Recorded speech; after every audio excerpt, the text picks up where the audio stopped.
Olá, queridos, boa noite, tudo bem? Que Deus abençoe a sua vida, que Deus abençoe a sua família. É bom estar com vocês aqui de novo e podermos juntos estudar um pouquinho sobre a palavra de Deus e saber o que Deus tem preparado para cada um de nós. É muito bom conhecer os planos de Deus para a nossa vida. E é muito bom também estudar a palavra de Deus, e eu falo isso sempre: estude a Bíblia, para que você possa compreender a vontade de Deus, não a vontade humana, mas a vontade divina para a sua vida. Hoje nós vamos falar um pouquinho sobre falsos profetas, falsos pastores, que têm enganado muitas pessoas. O texto hoje bíblico ele vai tratar sobre esse ponto, sobre esse assunto. E o primeiro texto que eu queria estar estudando com você, nesta hora, estamos lá no livro de Atos, capítulo 20, do versículo 28 ao 35. É o texto bíblico que eu quero ler com você. Se você tiver uma Bíblia perto de você aí, abra a Bíblia para que você possa acompanhar junto comigo o que nós vamos estudar aqui nesta hora. Vamos lá? Achou aí? Colocou aí na Bíblia? Então vamos juntos. Atos capítulo 20, versículo 28 ao 35. Olha o que o texto sagrado diz para a gente aqui.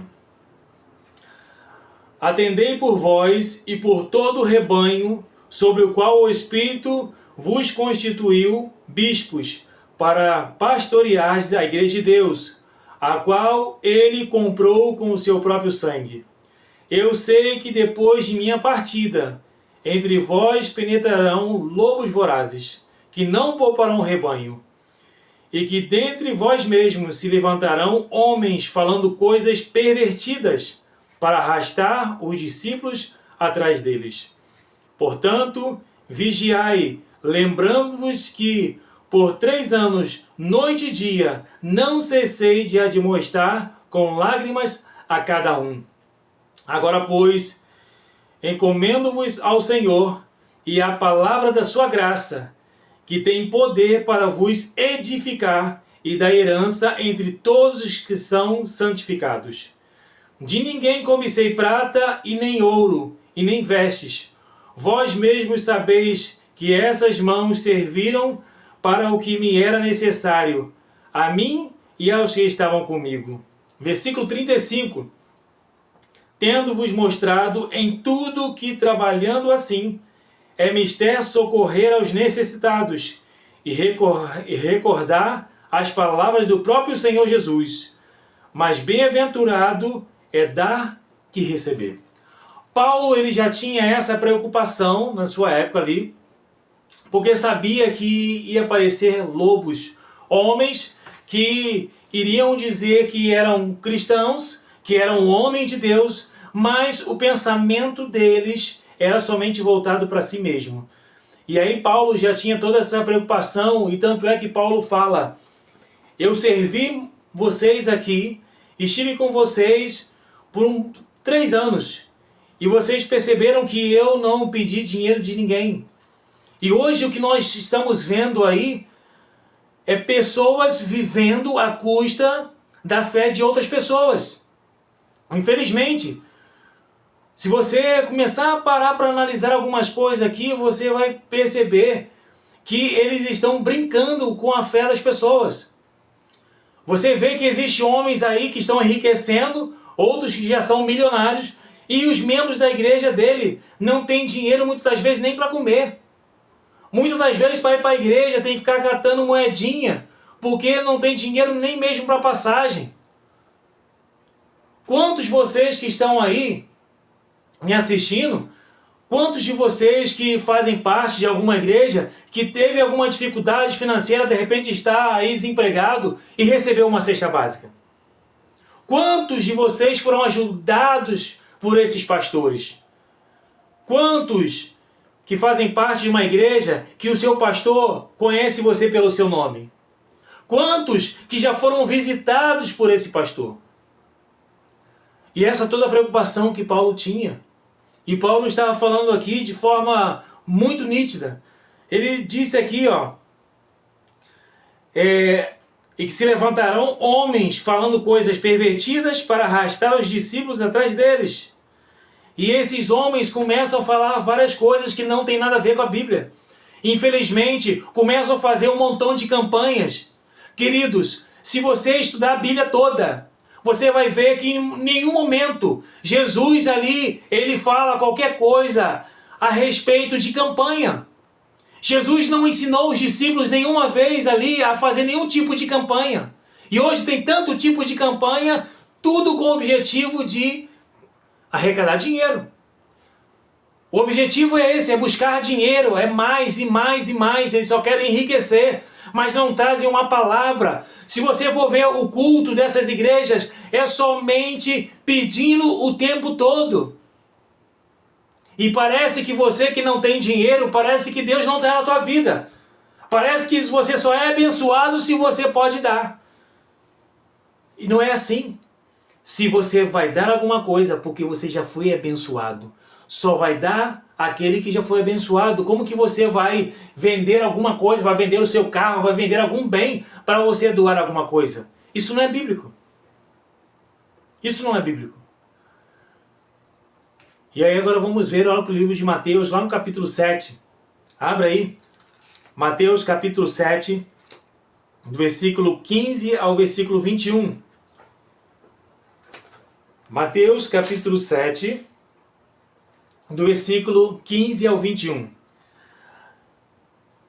Acautelai-vos dos falsos profetas, que se vos apresentam disfarçados de ovelhas, mas por dentro são lobos roubadores. Pelos seus frutos os conhecereis.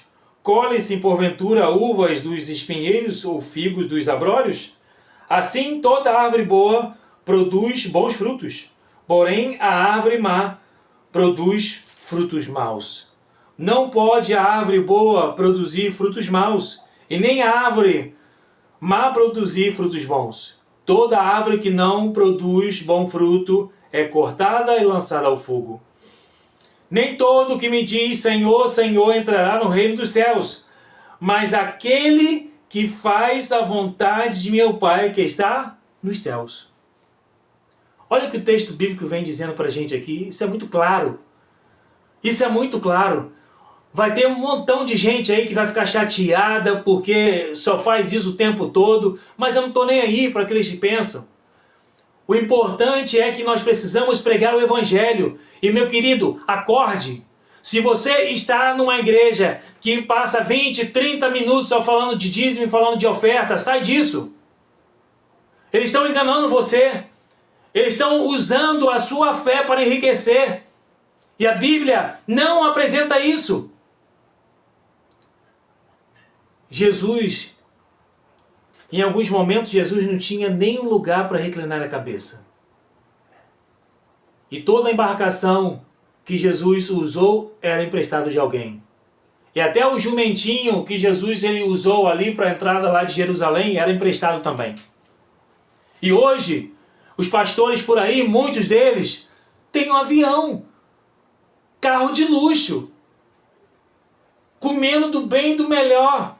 E os servos de Deus, aqueles que estão ali procurando fazer a vontade de Deus, não tem nada. E aí, você que é uma pessoa que busca, que você corre atrás, é uma pessoa que está fazendo de tudo para levar outras pessoas para o reino de Deus. E muitas das vezes, você está passando por muitas dificuldades e você não tem nem ajuda da sua igreja. Nem ajuda dessa pessoa que se diz ser um pastor, mas que na verdade são lobos roubadores. E outro texto que eu queria ler com vocês também está lá no livro de Isaías. Isaías 29, versículo 13. Isaías 29, versículo 13. Olha o que a palavra do Senhor nos diz. O Senhor disse: visto que este povo se aproxima de mim com a sua boca e com os seus lábios me honram, mas o seu coração está longe de mim, e o seu temor para comigo consiste só em mandamentos de homens, que maquinalmente aprendeu. Não tem temor a Deus. Não tem temor a Deus. Infelizmente, esses homens não têm temor a Deus. Procuram fazer somente as suas vontades. Procuram cada vez se engordar cada vez mais, se enriquecer cada vez mais. E aí, Meu querido, você vai para a igreja para querer ouvir a palavra de Deus, é aquela palavra que transforma, é aquela palavra que vai te confortar, é aquela palavra que vai te aproximar de Deus. E aí, aquele que deveria trazer uma mensagem de esperança para você está preocupado somente em pedir. E aí fica esse tempo todo, esse homem pedindo o tempo todo, pedindo campanhas daqui, campanhas dali, e você sai de lá vazio. Você já se sentiu dessa forma? Você já se sentiu desse jeito, que você vai para a igreja e você volta vazio? É porque eles estão preocupados somente em dinheiro, não estão preocupados com a sua salvação. E é aí que está o perigo. E muitas das vezes, muitas pessoas estão deixando a sua vida nas mãos de homens que só estão pensando em si e não estão cuidando da sua vida espiritual. Queridos, nós estamos falando de algo muito importante, que é a salvação. Estamos falando de eternidade. Estamos falando que um dia nós vamos passar a eternidade com Cristo. Mas para isso, você precisa estar no lugar certo. Você precisa buscar a Deus da forma correta. Porque se você estiver em um lugar que tem ali um líder cego, que vai te guiar para onde? Para o buraco, para a perdição. Eles não estão preocupados com a sua vida espiritual. Eles não estão preocupados com a sua família. Eles estão preocupados somente com eles mesmos. Queridos, eu quero que você reflita sobre isso. Eu tenho visto, eu tenho ouvido tantos absurdos por aí, que cada vez mais a gente vai ficando mais chateado. A podridão, infelizmente, que está acontecendo no meio das igrejas. De forma generalizada. Em todo canto você percebe uma podridão dos homens que deveriam estar guiando as ovelhas para a presença de Deus, ensinando a palavra. Não se abre mais a Bíblia. A Bíblia, muitas das vezes, ela fica fechada. E aí vai lá um coach e começa a falar um montão de coisa bonitinha, e aí coloca ali um fundo musical para emocionar as pessoas, e aquela coisa toda, e vem contando historinhas, e você não aprendeu nada da Bíblia. Quanto tempo você está na igreja? E se alguém perguntasse alguma coisa para você, você conseguiria defender a sua fé? Você sabe quem é Jesus? Você conhece realmente a Bíblia? E muitas das vezes a gente começa a fazer alguma pergunta para as pessoas, eles nem sabem se tem esse livro na Bíblia. Queridos, desperta, em nome de Jesus, acorde, porque o Senhor Jesus está voltando. O Senhor Jesus está voltando, as coisas estão acontecendo e ainda o povo de Deus ainda está dormindo. Vigia, povo de Deus, levanta, resplandece, porque o nosso Senhor Jesus está voltando. Corra atrás daqueles que buscam realmente examinar as Escrituras. João capítulo 5, versículo 39 diz: examinais as Escrituras, porque julgais ter nela a vida eterna, e são elas mesmas que testificam de mim. Então eu e você, nós precisamos examinar a Bíblia todos os dias. Não é só quando vai para a igreja, mas é todos os dias, para conhecermos a vontade de Deus. Queridos, eu quero orar com vocês, para que Deus possa despertar no seu coração o desejo de buscar realmente fazer a vontade do Senhor. E buscar realmente uma igreja sincera. Ore a Deus, peça uma orientação a Deus, para que Deus possa guiar você, para que Deus possa guiar a sua vida, para que Deus possa conduzir você para cada dia, para mais perto dEle. É isso que você precisa. É isso que nós necessitamos a cada dia, de estar perto de Jesus. Eu quero orar com você. Eu quero pedir a Deus que toque no seu coração, que ajude você a buscar esse caminho importante. Feche seus olhos e vamos orar. Querido Deus, soberano Pai, Pai querido, toque, Senhor, no coração do seu filho que nesse momento te assiste, Pai. Que ouve a tua palavra. Esse filho, Senhor, que está buscando te conhecer mais e mais, mas ainda não encontrou a verdade. que o Senhor possa despertá-lo. Abra os olhos dos teus filhos para que eles possam perceber que muitas das vezes estão sendo enganados. Os conduzam para a sua palavra, porque conhecendo a tua palavra, eles não serão enganados. Querido Deus, abençoe esse filho que está longe da casa do Pai, que ele possa sentir o desejo de retornar, mas te conhecer e de te buscar a cada dia. Fale profundamente ao seu coração, Pai. Use cada vez mais, Senhor, os seus servos verdadeiros que estão espalhados por aí, para que as pessoas possam ouvir a mensagem de salvação. Que o Senhor possa, a cada dia, Senhor, ser exaltado na vida dos seus servos. Que esse seu filho possa te conhecer a cada dia, mais e mais. É que eu te peço em nome de Jesus. Amém. Que Deus te abençoe, que Deus te guarde. Então, compartilhe essa mensagem de salvação. Faça com que outras pessoas conheçam a palavra do Senhor Jesus Cristo. Curte aí o nosso canal e que o Senhor te abençoe. Amém.